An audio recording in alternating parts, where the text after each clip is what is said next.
क्या नाम है जी आपका? डॉक्टर जय नारायण चौधरी उर्फ जय नारायण दास। कहाँ से आए हैं सर आप? मैं मधुबनी जिला बिहार से। क्या काम करते हैं आप? मैं मेडिकल प्रैक्टिस कर रहा हूँ। संत रामपाल जी महाराज की शरण में कैसे आए? उसका मुख्य कारण था मेरी लड़की की बीमारी। उस लड़की के इलाज में बहुत सारी जगहों तक मैं भटकता गया, उसके परिवार वाले भी भटकते गए, लाखों लाख रुपए खर्च हुए, बहुत सारे भूत प्रेत के जो देखने वाले लोग हैं वो लोग भी देखते गए। किसी तरीके से कोई इलाज नहीं हो पाया, उसको शांति नहीं मिली। हॉस्पिटल में ले जाते थे तो डॉक्टर लोग कहीं सीटी स्कैन कराता, कहीं कुछ होता, कोई टेस्ट कराता, फाइंडिंग में कुछ आता नहीं था। भूत प्रेत वाले यहाँ ले जाते थे तो वो लोग कहता था जो है तो, लेकिन हम लोग ठीक नहीं कर सकते। और इस तरीके से होते होते कितने सारे डॉक्टर और कितने सारे वैसे लोगों के पास भटकते भटकते कहीं कोई सहारा नहीं मिला। अंत में बंगाल में वो रहती है वैसे, तो बंगाल से मैं बिहार ले आया, वहाँ डॉक्टरों को दिखाया। 106 भूत प्रेत को ठीक करने वाले लोगों की बुलाहट मेरे यहाँ हुई। ऐसे ऐसे लोग भी आए जो ठीक करने के लिए 1 लाख रुपए मांगा। मैं कहा आप लोग ठीक कर दीजिए, मैं आपको चेक काट के 1 लाख का दे दूंगा, लेकिन वो लोग भी नहीं ठीक कर पाए। फिर 50,000 वाले आए, एक 5,000 वाली पार्टी आई, लेकिन उन लोगों से कुछ नहीं हो पाया। ऐसे करते करते बहुत सारे डॉक्टर को भी दिखलाए। उसको सबसे बड़ा कॉम्प्लिकेशन था जो अगर मॉर्निंग में उसको राइट साइड में पेन होता फ्रॉम हेड टू टो, तो इवनिंग में उसको होता था लेफ्ट साइड में। और इस तरीके की स्थिति थी जिससे मालूम पड़ता था कि इसको कोई दांत से काट रहा है, और वहाँ मांस उठ जाता था। वो बहुत ज़्यादा बेतहाशा चिल्लाती थी और बार बार यही प्रार्थना करती परमात्मा से जो अब इसके लिए मुझे मौत ही दे दो, दूसरा कोई सहारा मेरे लिए अब जीने का नहीं रह गया है। सभी जगह से हम लोग निराश हो गए। उसके बाद लोगों के कहने से जो डॉक्टर साहब आप अपने स्वयं डॉक्टर हैं, लेकिन अपने पेशेंट को आप समुचित ढंग से नहीं इलाज कर सकते हैं, माया बस आप दिल्ली ले जाइए, ऑल इंडिया इंस्टीट्यूट में दिखलाइए। वहाँ से हम लोग दिल्ली आए। ऑल इंडिया इंस्टीट्यूट का नंबर ज़रा लेंदी था। मैं सर गंगाराम हॉस्पिटल में ले गया, वहाँ न्यूरो फिजिशियन से दिखाया। वो लोग जो है सो MRI, vitamin deficiency B12, calcium D3 deficiency, इस तरीके का 10,000 का टेस्ट लिखा।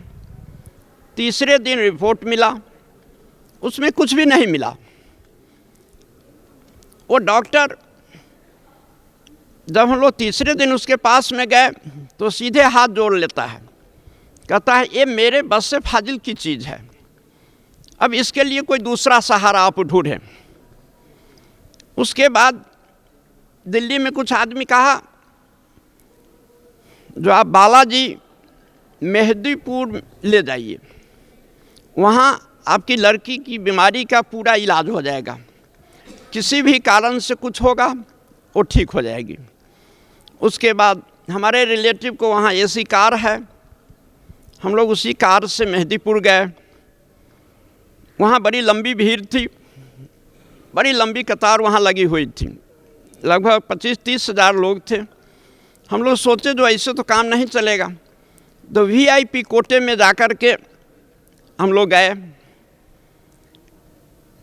उसमें इस तरीके की व्यवस्था है जो हनुमान जी और एक प्रेत दोनों एक कोठरी में रहते हैं, और वहाँ जो भूत प्रेत का कोई ऐसा पेशेंट पहुंचता है तो वो खिलाने लगती है, वो बोलने लगती है तो मैं कौन हूँ, किस कारण से इसको पकड़े हुआ हूँ।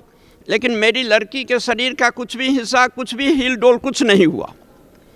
वहाँ से निराश होकर के फिर आ गए, मुसलमानों के मदार पर ले गया, उससे भी कुछ नहीं हुआ।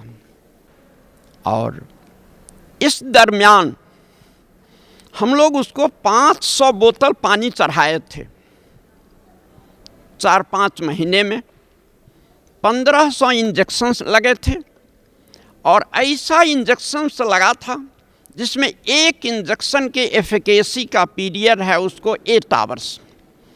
अगर कैंसर पेशेंट को हम लोग एक इंजेक्शन दे देते हैं तो 8 घंटे तक निश्चिंत होकर के सोता है, लेकिन वैसा इंजेक्शन उसके साथ 7-8 पड़ते थे और आँख भी नहीं झपकती थी। 8 लाख रुपए लगभग हम लोग उसके इलाज में और देवी देवताओं के चक्कर में खर्च कर चुके थे। एक रोज़ हम लोग दिल्ली से कार से यहाँ आए, सत्संग चल रहा था, लड़की को भी नाम उपदेश दिलाया, मैं भी नाम उपदेश ले लिया और गुरु महाराज जी से आशीर्वाद लेने के लिए जब हम लोग आए, यही शायद जगह है, इसी में हम लोग आए, कारण उसकी चिल्लाहट बढ़ रही थी। कुछ महिला सेवादारनी के साथ वो भी लाई गई और मैं यहाँ खड़ा था। गुरु महाराज जी, संत रामपाल जी महाराज जब रागिनी को देखे तो बिना नाम पूछे हुए कहते हैं, रागिनी तुम्हें काल पकड़ लिया है, ब्रह्मा विष्णु महेश कोई भी तुमको ठीक नहीं कर सकते, दुर्गा तुमको ठीक नहीं कर सकती, परमात्मा ही तेरी बीमारी का इलाज करेंगे और तुम ठीक हो जाओगी। अब बेटिया तुम फिक्र मत करो। और इतना कहने के बाद गुरु महाराज जी उसे चरणामृत दे दिए अपने हाथ से।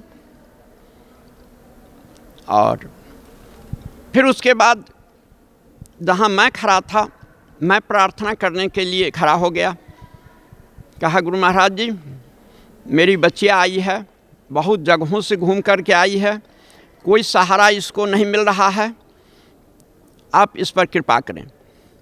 गुरु महाराज कहते हैं, हाँ हाँ रागिनी उसका नाम है, उसको मैं आशीर्वाद दे दिया हूँ, परमात्मा की भक्ति करेगी और बीमारी ठीक हो जाएगी। और यही हुआ। उसी समय से उसके शरीर का पूरा दर्द समाप्त हो गया। बंगाल में दिखाए, बिहार में दिखाए, दिल्ली दिखाए, राजस्थान दिखाए, अंत में हरियाणा सतलोक आश्रम में संत रामपाल जी के माध्यम से इसका सही इलाज हो पाया और जादू की तरह असर हुआ। जादू भी इससे हम समझते हैं कुछ लेट में असर करेगा, जिससे कुछ मिनट जब तक वो मंत्र पढ़ेगा, कुछ छड़ी घुमाएगा, तब कहीं असर करे। यहाँ तो गुरु महाराज जी आशीर्वाद दिए और उसका कष्ट तत्क्षण समाप्त हो गया। वो लड़की अभी तक स्वस्थ है, दुरुस्त है। संत रामपाल जी महाराज की शरण में आने से पहले आप कौन सी भक्ति करते थे? शुरू में मैं भगवान शंकर की पूजा किया करता था, मैं जब बहुत छोटा था। उसके बाद 14 नवंबर 1984 को बाल योगेश्वर से दीक्षा प्राप्त किया। 28 वर्षों तक मैं लगातार उनका शिष्य बना रहा। कहते तो बहुत सारी चीज़ें, लेकिन वास्तविक मुझे आंतरिक अनुभव नहीं हुआ। सुनाया करते थे जो परमात्मा निराकार हैं, गीता का श्लोक सुनाया करते थे, जो न वेदैर्न तपसा न दानेन चज्जया शक्य एवं विधो द्रष्टुम दृष्टमानसिमांग जथा, उसको तो तुम देख नहीं सकते हो, अनुभव कर सकते हो। और जिस चीज को अनुभव कराते थे, जब मैं बीजक में कभी कभी पढ़ता था तो वहाँ का वर्णन कुछ और मिलता था और इन लोगों के कहने का वर्णन कुछ और था। तो मुझे इस तरीके की स्थिति महसूस हुई जो मैं बुरी तरीके से ठगा जा रहा हूँ। मैं 8 वर्षों से केंद्र सहायक था, मेरे चलते बहुत सारे लोग उनके शिष्य हो गए, मुझे कुछ भी अनुभव नहीं हुआ। किया तो मैं 28 वर्ष तक उसका अभ्यास, लेकिन जिस स्टेज से मैं शुरू किया था, जहां से मेरी यात्रा शुरू हुई थी, आध्यात्मिक यात्रा, जब तक मैं जगत गुरु तत्वदर्शी संत रामपाल जी महाराज की शरण में नहीं आए थे, तब तक मैं वहीं रुका था जहां से मेरी यात्रा शुरू हुई थी। कोई आध्यात्मिक लाभ तो नहीं मिला, उल्टे इतनी परेशानी मुझे हुई, जिस परेशानी का मैं वर्णन करने लगूं तो किताब लिख दी जाएगी। सतगुरु का काम होता है जो आफत से भी बचाए, शरीर रक्षा करे, बीमारी से भी दूर करे, आफत में सहारा हो, आर्थिक लाभ भी दे समय पर, और वो निरोग काया लेकर के सारा काम करे संसार में। अब परमात्मा स्वरूप संत रामपाल जी मिले, मुझमें स्थिरता आना शुरू हो गई। अब जो मैं ग्रंथ पढ़ता हूँ तो महसूस होता है जो ये वास्तविक गीता का जो ज्ञान है और सतलोक की प्राप्ति, वो सतगुरु के माध्यम से कैसे संभव हो पाएगा, वो रास्ता मुझे सुलभ हुआ और मैं बड़े निश्चिंत होकर के, बड़े शांत चित्त से मैं सुमिरन करता हूँ। और जब कभी गहरी नज़र गीता में या आध्यात्मिक ज्ञान गंगा पढ़ता हूँ तो अब मुझे वर्ड बाय वर्ड समझ में आता है, और मेरे कारण बहुत सारे लोग प्रभावित हो रहे हैं। और इसका मुख्य कारण है जो मैं वहाँ का प्रैक्टिशनर हूँ, 40 वर्षों से प्रैक्टिस करता हूँ। उससे पहले मैं एयरफोर्स में था, 4 मेडल भारत सरकार मुझे बांग्लादेश लिबरेशन के टाइम में मिला। ये इन्फ्लुएंस भी समाज में है। दूसरा इन्फ्लुएंस ये डॉक्टरी के कारण है। मैं BA MS पास किया, उसके बाद MD पास किया, उसके बाद FICA USA से लिया। FICA का फुल फॉर्म होता है fellow of the international college of angiology. Angiology means doctrine concerning vascular system, नारी संस्थान। अब प्रतिष्ठा वहाँ इस तरीके की बनी हुई है जो मेरी बात पर लोग यकीन करता है। मेरी लड़की की जो बीमारी थी उसका असर लाखों लाख लोगों के दिमाग में है, जो किसी तरीके से डॉक्टर साहब की लड़की का इलाज नहीं हो पाया। बंगाल में दिखाए, बिहार में दिखाए, दिल्ली दिखाए, राजस्थान दिखाया, अंत में हरियाणा सतलोक आश्रम में संत रामपाल जी वहाँ रहते हैं, उनके माध्यम से इसका सही इलाज हो पाया और जादू की तरह असर हुआ। जादू भी इससे हम समझते हैं कुछ लेट में असर करेगा, जिससे कुछ मिनट जब तक वो मंत्र पढ़ेगा, कुछ छड़ी घुमाएगा, तब कहीं असर करे। यहाँ तो गुरु महाराज जी आशीर्वाद दिए और उसका कष्ट तत्क्षण समाप्त हो गया। और मैं हृदय से गुरु महाराज जी को मैं कितना कितना धन्यवाद दूं। वो तो हमारे गुरु महाराज जी हैं, परमात्मा हैं, सब कुछ हैं। और मैं और एक बात कह देना चाहता हूं, गुरु महाराज जी लाखों लाख उनके शिष्य होंगे, लेकिन मुझे मेरा नाम भी जानते हैं, और बिना प्रार्थना किए हुए मुझसे जदा कदा पूछ देते हैं, जो कहो कैसा समाचार है, बेटिया का क्या समाचार है। उसके बाद अभी तक वो बहुत ठीक हाल में है। वास्तविक उसकी बीमारी का शुरुआत लगभग 10-12 बरस पहले हुआ, लेकिन हम लोग उसको सही ढंग से डिटेक्ट नहीं कर पा रहे थे। कभी अपेंडिक्स में दर्द हुआ तो उसको अपेंडिसाइटिस का ऑपरेशन करा दिए, गॉल ब्लैडर में पेन हुआ तो गॉल ब्लैडर का ऑपरेशन करा दिए, जब कहीं एब्डोमिनल एरिया के निचले हिस्से में दर्द हुआ तो किसी गायनेकोलॉजिस्ट से दिखा दिया, सर दर्द हुआ तो न्यूरोफिजिशियन से दिखा दिया, और सारे टेस्ट होते गए, होते होते अंत में कंक्लूजन कुछ भी नहीं निकला, और हम लोगों के रुपए खर्च होते गए। और सारे होते होते में भी एक ऐसा स्थान हम लोगों को मिला जहां एक पैसे भी नहीं लगे,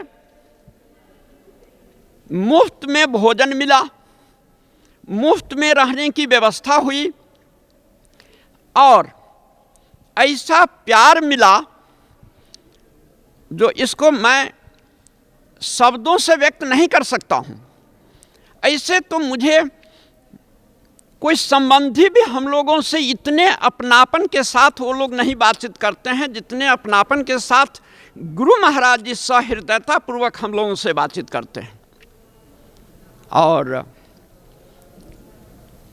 मैं बहुत बहुत गुरु महाराज जी का आभारी हूँ। ये मेरा जीवन कल्याण हो रहा है। अब ये परिस्थिति जो मेरी लड़की के साथ हुई है, ये सबों के हृदय में दया की भावना उत्पन्न हो गई। मेरे घर के नज़दीक से रास्ता है, जो कोई भी आदमी उस रास्ते से गुजरता तो यही कान लगा करके सुनता, जो क्या रागनी रो तो नहीं रही है, हंस रही है, इसका उम्मीद किसी को नहीं था। लेकिन ये था जो रो तो नहीं रही है डॉक्टर साहब की लड़की, लेकिन आज वही लड़की है जो सारे लोग देख करके इतने प्रसन्न होते हैं। और यहाँ का पता कितने लोग याद कर लिया, आया नहीं है बहुत लोग, लगभग 50 लोग मेरे साथ यहाँ आकर के उपदेश ले लिया। 100 किताब मैं मुफ्त में यहाँ से लोगों के नाम से भेजवा दिया बाय बुक पोस्ट। बहुत प्रसन्न हैं लोग, पढ़े लिखे लोग, एजुकेटेड लोग। ये नहीं कह पाते हैं जो डॉक्टर साहब आप कहीं गलत जगह फंस गए। सारे लोग परमात्मा के संबंध में जानना चाहते हैं और अपने जीवन को धन्य बनाना चाहते हैं। डॉक्टर साहब, आपने भिन्न भिन्न भक्तियाँ की, देवी देवताओं की, और फिर आप बाल योगेश्वर जी की शरण में भी रहे, उनकी बताई हुई भक्ति भी की, और फिर आप संत रामपाल जी महाराज की शरण में भी आए। तो संत रामपाल जी महाराज से नाम उपदेश लेने के बाद आपको क्या लाभ मिला? प्रथम लाभ, मेरे मन में स्थिरता आई। दूसरा लाभ, मेरी लड़की की जो बीमारी थी, जिसका इलाज करा करके हम लोग विभिन्न जगहों से, विभिन्न डॉक्टरों से, हॉस्पिटल से, विभिन्न और भूत प्रेत के जानकारों से दिखला करके कहीं भी फायदा नहीं हुआ था, वो संत रामपाल जी महाराज की शरण में आने से तत्क्षण फायदा हुआ। और इसका जीता जागता उदाहरण मेरी लड़की मेरे बगल में है। अब उसके सेहत को देख लीजिए और उससे 2-4 बातें जो पूछनी है उस बीमारी के संबंध में आप स्वयं पूछ सकते हैं। बहन जी, क्या नाम है आपका? रागिनी, कहाँ से आए? बिहार से। आपको क्या तकलीफ थी? बहुत बड़ा बीमारी हो गया था। जो आपको पिताजी ने बताया वो सत्य है क्या? हाँ, सत्य है। तो आपकी बीमारी कैसे ठीक हुई? यहाँ संत रामपाल जी महाराज के सामने आके बहुत दया किए, इसलिए मैं ठीक हो गई। जी, धन्यवाद बहुत। डॉक्टर साहब, आपके पूज्य गुरुदेव संत रामपाल जी महाराज ने जो वेदों का, पवित्र गीता जी का जो अनुवाद किया है, और वर्तमान के कुछ संस्कृत के विद्वान ये कहते हैं कि संत रामपाल जी महाराज को संस्कृत नहीं आती, तो उसके बारे में आपका क्या कहना है? देखिए, मैं भी संस्कृत पढ़ा और गीता भी पढ़ना जानता हूँ संस्कृत में। बहुत सारे संस्कृत के ग्रंथ भी पढ़ता हूँ। संत रामपाल जी महाराज जिस ढंग से गीता का विवेचन किए हैं, शायद इस ढंग से किसी और टीकाकारों ने नहीं किया। मैं विभिन्न टीकाकारों के पुस्तक को मैं पढ़ा, लेकिन टू द पॉइंट जिस तरीके से इनका उत्तर है और इनका अनुवाद है, इस तरीके से किसी भी संस्कृत जानकारों की किताबों में नहीं है। एक श्लोक है जो सर्वधर्मान परित्यज्य मामेकं शरणं व्रज। सारे अनुवादक व्रज को आना लिखा, जो मेरी सारे धर्मों को छोड़ करके तुम मेरी शरण में आ जाओ, जबकि व्रज का माने होता है जाना। अब तो ये समझ की बात है, जो जहाँ जाने की बात है वहाँ आना प्रश्न का उत्तर मिल रहा है। तो इसी से समझा सकता है जो दूसरे लोग दूसरे श्लोक सबका भी किस तरीके का अनुवाद किया होगा, और समझदार लोग समझ जा सकते हैं। जो अनुवाद गुरु महाराज जी का है, जिस तरीके की व्याख्या गुरु महाराज जी कर रहे हैं, ये अकाट्य है, भाषा के अनुरूप है, अध्यात्म के अनुरूप है, और ज्ञानियों के लिए एक बहुत अच्छा पथ प्रदर्शन भी है। भगत समाज को क्या संदेश देना चाहते हैं? मैं भगत समाज को मेरे तरफ से यही संदेश है, जो संत रामपाल जी महाराज एक संत ही रूप में नहीं आए हैं, ये परम ब्रह्म परमात्मा स्वरूप हैं। इनकी आज्ञा को सिरोधार्य करके अपने जीवन को धन्य बनाइए और शाश्वत लोक को प्राप्त कीजिए। धन्यवाद आपका बहुत बहुत, बहुत बहुत धन्यवाद।